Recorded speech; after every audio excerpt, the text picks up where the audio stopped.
So today's talk is on cardiac emergencies. So cardiac emergencies includes the entire gamut of conditions ranging from cardiac arrest, rhythm disturbances, acute coronary syndromes, acute valvular disease, pulmonary edema, and cardiogenic shock, not to forget cardiac trauma. So as per AJR August 2009 journal, the currently available evidence suggests that CT-based approaches with modern scan technology are safe, accurate, and potentially cost-saving. Although the large-scale clinical trials are yet to ascertain the precise role of CT in the evaluation of acute chest pain. So we'll consider different case scenarios and see how cardiac imaging has helped reach a point of diagnosis. Here's a 60-year-old patient with sudden onset chest pain. The cardiac catheterization was performed, which came out as normal. Coronaries were normal. Cardiac enzymes were normal, so they ordered a chest CT to rule out other causes. Now, here are some images, and the most outstanding feature here is that this patient has generous amount of pericardial fat, focal fat standing anteriorly along the pericardium, and there is a hyperattenuating vessel which is seen in the pericardium anteriorly. So in such a case, the diagnosis is that of pericardial fat necrosis. It is an uncommon cause of acute pleuritic type of chest pain. It is a benign self-limiting condition which can sometimes present as a pericardial mass. The etiology is unknown, but pathology is something similar to epizoic appendicitis or something like fat necrosis in the omentum, and its treatment is mainly conservative with NSAIDs. Here's a more popular phenomenon. This is epipericardial fat necrosis. We see oval fat density lesions in the epipericardium fat and surrounding fat standing. This is also a benign self-limiting condition to be treated conservatively. Now, case 2 is a 62-year-old patient, post-recent CABG, deteriorating, had an abnormal chest radiograph with low saturation and with sudden onset of chest pain. Now, the obvious finding is that of a large pericardial effusion. Not only is it just large pericardial effusion, also the fluid appears to be hyperattenuating, and it is causing cardiac tamponade. So in such cases, the approach is mainly focused on the mass effect. What is causing the mass effect, how severe it is, its primary and end organ effect, and immediate and late consequences. Here's a coronal reformated image of the same, showing dilated superior and inferior vena cava with contrast reflux. So pericardial effusions are a common phenomenon post-CABG, ranging from anything from 0.1 to 6%. And pericardial effusions going on to cardiac tamponade is a more important clinical emergency. Females somehow are at a higher risk of developing cardiac tamponade and occurs earlier in the post-op as compared to the males. Early cardiac tamponade related to surgical bleeding or coagulopathy due to heart-lung machine is a known phenomenon, occurs as early as within 24 to 48 hours of the procedure, whereas late cardiac tamponade tends to be more multifactorial and occurs say after 48 hours of the procedure. So what are the CT signs that we are looking for? Any SVC enlargement in diameter which is up to or more than that of the adjacent thoracic aorta, IVC enlargement in diameter which is more than twice that of adjacent abdominal aorta, contrast reflux into the IVC and hepatic veins, into the azygous vein, enlargement of the hepatic and renal veins, and periportal edema. So when we look at this image, there's a particular configuration of the heart which is called as the flattened heart sign. It's a CT sign characterized by the flattening of the anterior surface of the heart, which is more thinner and more pliable as compared to the left ventricular chamber, and this causes the straightening of the cardiac contour. Also, there tends to be angulation or bowing of the interventricular septum based on the same principle that it's the right ventricle which is more pliable, whereas the septum is relatively less pliable and hence appears bowed. So it is the most common non-surgical, non-traumatic cause of pericardial tamponade. Malignant disease, as in any other condition, is the most common cause of pericardial tamponade in general. So when talking about hemopericardium, what are the important causes we need to remember? Any kind of cardiovascular surgery which leads on to complication of postoperative pericarditis, or surgical trauma if the patient is on anticoagulants, iatrogenic as in any kind of biopsy, pacemaker implantation, pericardiocentesis, or central line insertions, post-MI, post-coronary surgery, trauma, aortic dissection as some of the causes. In case we have a scenario of a young patient post motor vehicle accident who is found unresponsive and rapidly deteriorating, CT chest was performed to rule out aortic dissection. Apart from the obvious large aortic dissection, there are other CT signs that need to be picked up on this. Most prominent of these is whether or not there is acute traumatic dissection of the aorta and acute intramural hematoma or an intimal tear, presence of a hemopericardium. So acute traumatic aortic injury. So basically the role of radiology is to detect the direct and indirect signs. Direct signs is to identify the presence of an intimal flap, whether there is a traumatic pseudoaneurysm, whether the rupture is contained or not, whether there is presence of an intramural thrombus, to look for any abnormality of the aortic contour and any sudden change in the aortic caliber, also known as pseudocoarctation. The most obvious indirect finding is that of a presence of a mediastinal hematoma and pericardial effusion. Now, there are three main patterns of injuries to the aorta in such cases. One is if there is laceration of the ascending aorta between the aortic root and the brachiocephalic artery, any kind of injuries that involve the aortic root and the aortic valve involvement, or those that do not involve the aortic valve. In case 4 is the 52-year-old male patient named coronary artery disease and status post recent MI who presented with worsening chest pain, hypertension, cyanosis, and hemoptysis. So the finding over here is that of a left ventricular aneurysm. The next most common question that needs to be answered is whether this is a true or a false LV aneurysm. Again, the approach lies in the wall. LV aneurysm by definition is a distinct area of abnormal LV diastolic contour with systolic dyskinesia or paradoxical bulging. While true aneurysms involve full thickness of the left ventricular wall, false aneurysms most often refer to rupture of the left ventricular wall and are contained by the surrounding pericardium.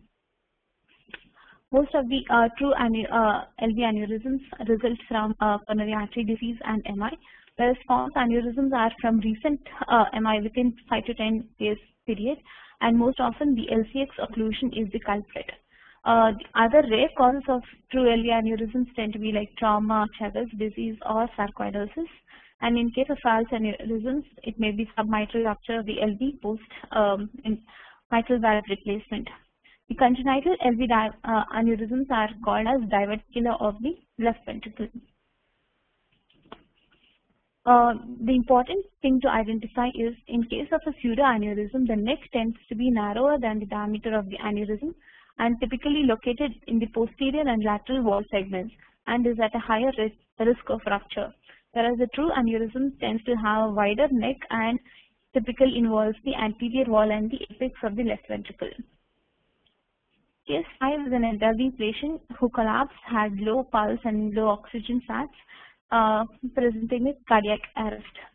So this is a CT which is done at the time of presentation of cardiac arrest. So what we see here is a fluid contrast level within the IVC with contrast to reflux into the right renal vein. Again here a fluid contrast level is seen. We are seeing contrast refluxing even into the left renal vein. This is a more characteristic picture seen in a case of cardiac arrest where we see pooling of contrast. This is basically because of the changed pressure dynamics from a weakly beating heart. So what are the CT signs to look for in a case of impending cardiac arrest? There tends to be layering of contrast medium in the dependent portions of the venous system, dense opacification of the right lobe of the liver, non-opacification of the aorta and left cardiac chambers, regurgitation of contrast medium into the IVC, hepatic veins, portal veins, superior mesenteric vein, renal veins and dorsal veins in the back, and retrograde flow into the coronary sinus and the great cardiac vein. The next case is that of a middle-aged male patient presenting with atypical chest pain. Here we see that the left anterior descending and the circumflex coronary arteries are well opacified, whereas the right coronary artery looks slightly enlarged and hypodense. So this is a case of acute coronary occlusion. We see that the right coronary artery, the proximal RCA, is quite engorged and mildly descended, and there is abrupt occlusion beyond which there is no contrast opacification. So acute occlusion typically presents with an acute MI with due to absent or poorly developed collaterals. Unless the coronary flow is restored within 4 to 6 hours, the myocardial injury can be permanent. Pathologically, the obstructed lumen typically consists of ruptured plaque and fresh clot. It is readily crossed with conventional guide wires, so the procedural success rate is typically more than 90%. Whereas chronic total occlusions bring about a change in anginal status, they have developed collaterals with flow of 90 to 95% stenosis, so myocardial viability prevents the risking myocardial ischemia. Pathologically, the major constituent of a total occlusion is the fibrocalcific plaque. These occlusions are more resistant to guide wire crossing and hence have lower success rates as compared to non-total occlusions.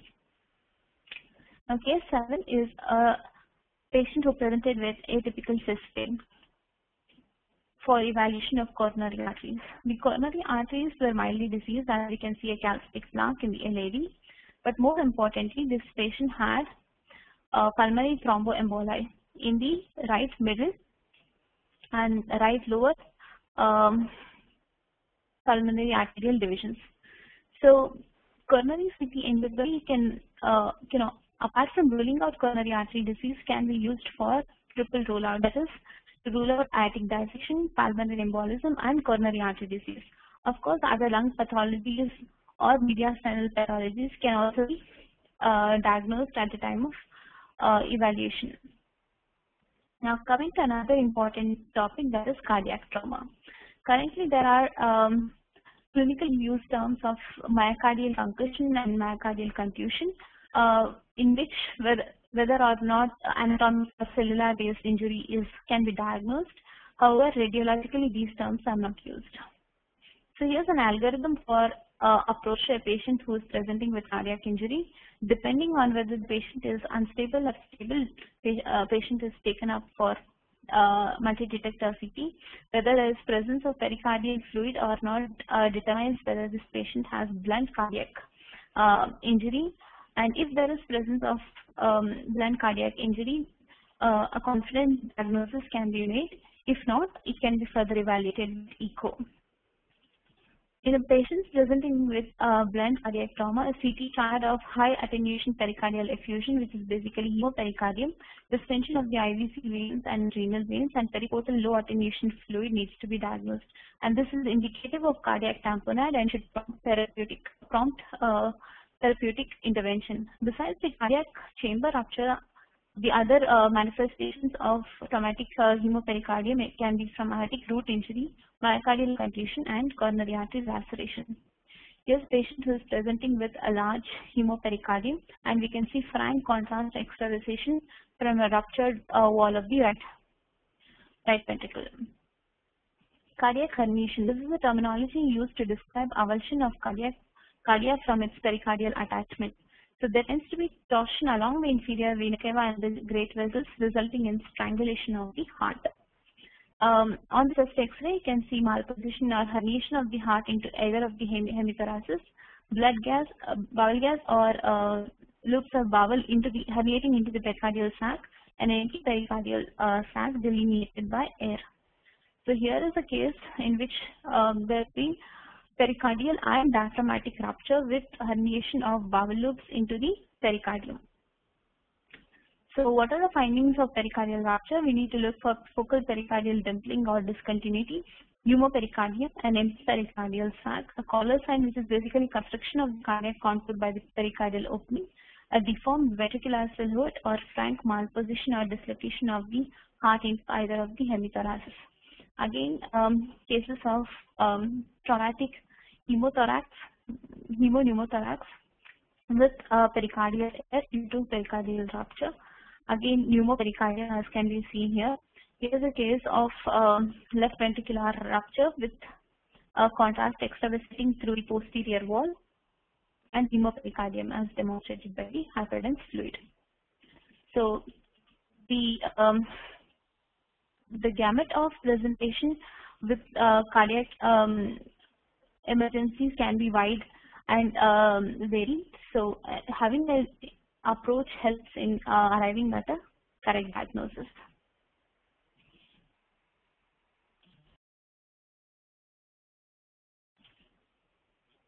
So today's talk is on cardiac emergencies.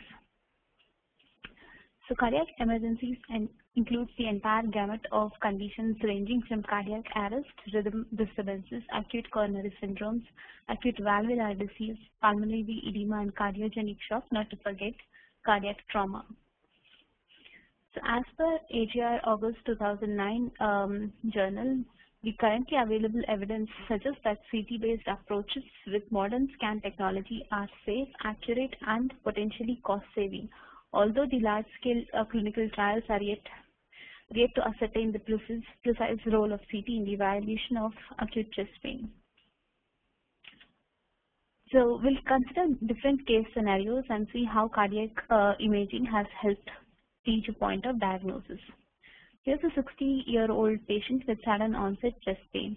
The cardiac catheterization was performed, which came out as normal. Coronaries were normal. Cardiac enzymes were normal, so they ordered a chest CT to rule out other causes. Now, here are some images, and the most outstanding feature here is that this patient has generous amount of pericardial fat, focal fat standing anteriorly along the pericardium, and there is a hyperattenuating vessel which is seen in the pericardium anteriorly. So in such a case, the diagnosis is that of pericardial fat necrosis. It is an uncommon cause of acute pleuritic type of chest pain. It is a benign self-limiting condition which can sometimes present as a pericardial mass. The etiology is unknown, but pathology is something similar to epizoic appendicitis or something like fat necrosis in the omentum, and its treatment is mainly conservative with NSAIDs. Here's a more popular phenomenon. This is epipericardial fat necrosis. We see oval fat density lesions in the epipericardium fat and surrounding fat standing. This is also a benign self-limiting condition to be treated conservatively. Now, case 2 is a 62-year-old patient, post-recent CABG, deteriorating, had an abnormal chest radiograph with low saturation and with sudden onset of chest pain. Now, the obvious finding is that of a large pericardial effusion. Not only is it just large pericardial effusion, also the fluid appears to be hyperattenuating, and it is causing cardiac tamponade. So in such cases, the approach is mainly focused on the mass effect. What is causing the mass effect, how severe it is, its primary and end organ effect, and immediate and late consequences. Here's a coronal reformated image of the same, showing a dilated superior and inferior vena cava with contrast reflux. So pericardial effusions are a common phenomenon post-CABG, ranging from anything from 0.1 to 6%. And pericardial effusions going on to cardiac tamponade is a more important clinical emergency. Females somehow are at a higher risk of developing cardiac tamponade and occurs earlier in the post-op as compared to the males. Early cardiac tamponade related to surgical bleeding or coagulopathy due to heart-lung machine is a known phenomenon, occurs as early as within 24 to 48 hours of the procedure, whereas late cardiac tamponade tends to be more multifactorial and occurs say after 48 hours of the procedure. So what are the CT signs that we are looking for? Any SVC enlargement in diameter which is up to or more than that of the adjacent thoracic aorta, IVC enlargement in diameter which is more than twice that of adjacent abdominal aorta, contrast reflux into the IVC and hepatic veins, into the azygous vein, enlargement of the hepatic and renal veins, and periportal edema. So when we look at this image, there's a particular configuration of the heart which is called as the flattened heart sign. It's a CT sign characterized by the flattening of the anterior surface of the heart, which is more thinner and more pliable as compared to the left ventricular chamber, and This causes the straightening of the cardiac contour. Also, there tends to be angulation or bowing of the interventricular septum based on the same principle that it's the right ventricle which is more pliable, whereas the septum is relatively less pliable and hence appears bowed. So it is the most common non-surgical, non-traumatic cause of pericardial tamponade. Malignant disease, as in any other condition, is the most common cause of pericardial tamponade in general. So when talking about hemopericardium, what are the important causes we need to remember? Any kind of cardiovascular surgery which leads on to complication of postoperative pericarditis or surgical trauma if the patient is on anticoagulants. Iatrogenic, as in any kind of biopsy, pacemaker implantation, pericardiocentesis or central line insertions, post-MI, post-coronary surgery, trauma, aortic dissection as some of the causes.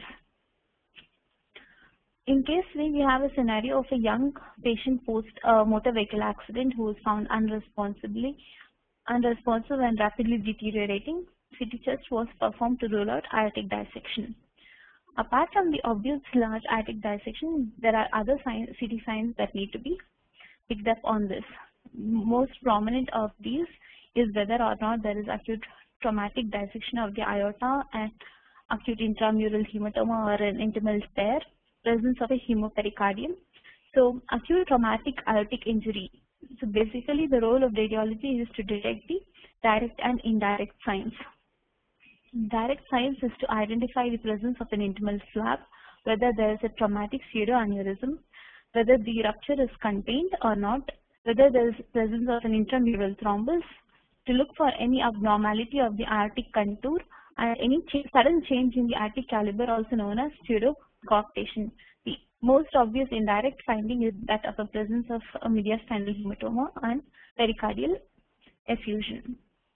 Now, there are three main patterns of injuries to the aorta in such cases. One is if there is laceration of the ascending aorta between the aortic root and the brachiocephalic artery, any kind of injuries that involve the aortic root and the aortic valve involvement, or those that do not involve the aortic valve. In case 4 is the 52-year-old male patient named coronary artery disease and status post recent MI who presented with worsening chest pain, hypertension, cyanosis and hemoptysis. So the finding over here is that of a left ventricular aneurysm. The next most common question that needs to be answered is whether this is a true or a false LV aneurysm. Again, the approach lies in the wall. LV aneurysm by definition is a distinct area of abnormal LV diastolic contour with systolic dyskinesia or paradoxical bulging. While true aneurysms involve full thickness of the left ventricular wall, false aneurysms most often refer to rupture of the left ventricular wall and are contained by the surrounding pericardium. Most of the true LV aneurysms result from coronary artery disease and MI, whereas false aneurysms are from recent MI within 5 to 10 days period, and most often the LCX occlusion is the culprit. The other rare causes of true LV aneurysms tend to be like trauma, Chagas disease or sarcoidosis, and in case of false aneurysms, it may be submitral rupture of the LV post mitral valve replacement. The congenital LV aneurysms are called as diverticular of the left ventricle. The important thing to identify is in case of a pseudoaneurysm, the neck tends to be narrower than the diameter of the aneurysm and typically located in the posterior and lateral wall segments and is at a higher risk of rupture, whereas the true aneurysm tends to have a wider neck and typically involves the anterior wall and the apex of the left ventricle. Case 5 is an elderly patient who collapsed, had low pulse and low oxygen sats, presenting with cardiac arrest. So this is a CT which is done at the time of presentation of cardiac arrest. So what we see here is a fluid contrast level within the IVC with contrast to reflux into the right renal vein. Again here a fluid contrast level is seen. We are seeing contrast refluxing even into the left renal vein.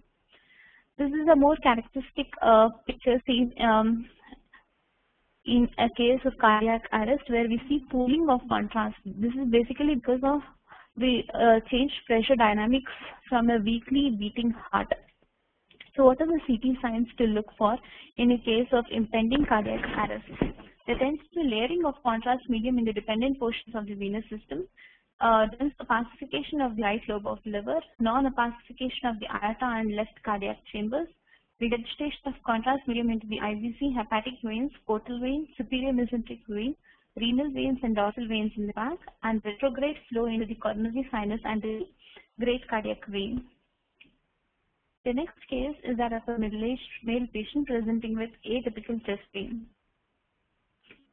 Here we see that the left anterior descending and the circumflex coronary arteries are well opacified, whereas the right coronary artery looks slightly enlarged and hypodense. So this is a case of acute coronary occlusion. We see that the right coronary artery, the proximal RCA, is quite engorged and mildly descended, and there is abrupt occlusion beyond which there is no contrast opacification. So acute occlusion typically presents with an acute MI with due to absent or poorly developed collaterals. Unless the coronary flow is restored within 4 to 6 hours, the myocardial injury can be permanent. Pathologically, the obstructed lumen typically consists of ruptured plaque and fresh clot. It is readily crossed with conventional guide wires, so the procedural success rate is typically more than 90%. Whereas chronic total occlusions bring about a change in anginal status, they have developed collaterals with flow of 90 to 95% stenosis, so myocardial viability prevents the risking myocardial ischemia. Pathologically, the major constituent of a total occlusion is a fibrocalcific plaque. These occlusions are more resistant to guide wire crossing and hence have lower success rates as compared to non-total occlusions.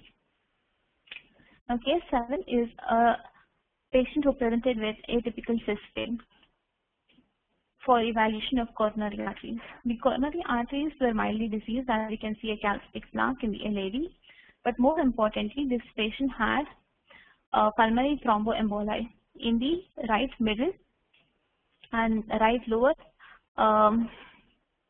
pulmonary arterial divisions. So coronary CT endoscopy can, apart from ruling out coronary artery disease, can be used for triple rule out, that is, to rule out aortic dissection, pulmonary embolism, and coronary artery disease. Of course, other lung pathologies or mediastinal pathologies can also be diagnosed at the time of evaluation. Now, coming to another important topic, that is cardiac trauma. Currently, there are clinical use terms of myocardial concussion and myocardial contusion, in which whether or not anatomic or cellular based injury can be diagnosed. However, radiologically these terms are not used. So here's an algorithm for approach to a patient who is presenting with cardiac injury. Depending on whether the patient is unstable or stable, patient is taken up for multi-detector CT. Whether there is presence of pericardial fluid or not determines whether this patient has blunt cardiac injury. And if there is presence of blunt cardiac injury, a confident diagnosis can be made. If not, it can be further evaluated with echo. In a patient presenting with blunt cardiac trauma, a CT chart of high attenuation pericardial effusion, which is basically hemopericardium, distension of the IVC veins and renal veins, and periportal low attenuation fluid needs to be diagnosed. And this is indicative of cardiac tamponade and should prompt therapeutic intervention. Besides the cardiac chamber rupture, the other manifestations of traumatic hemopericardium can be from aortic root injury, myocardial contusion, and coronary artery laceration. Here's a patient who is presenting with a large hemopericardium, and we can see frank contrast extravasation from a ruptured wall of the right ventricle. Cardiac herniation. This is a terminology used to describe avulsion of cardia from its pericardial attachment. So there tends to be torsion along the inferior vena cava and the great vessels, resulting in strangulation of the heart. On the chest X-ray, you can see malposition or herniation of the heart into either of the hemithoraces, blood gas, bowel gas, or loops of bowel herniating into the pericardial sac, and empty pericardial sac.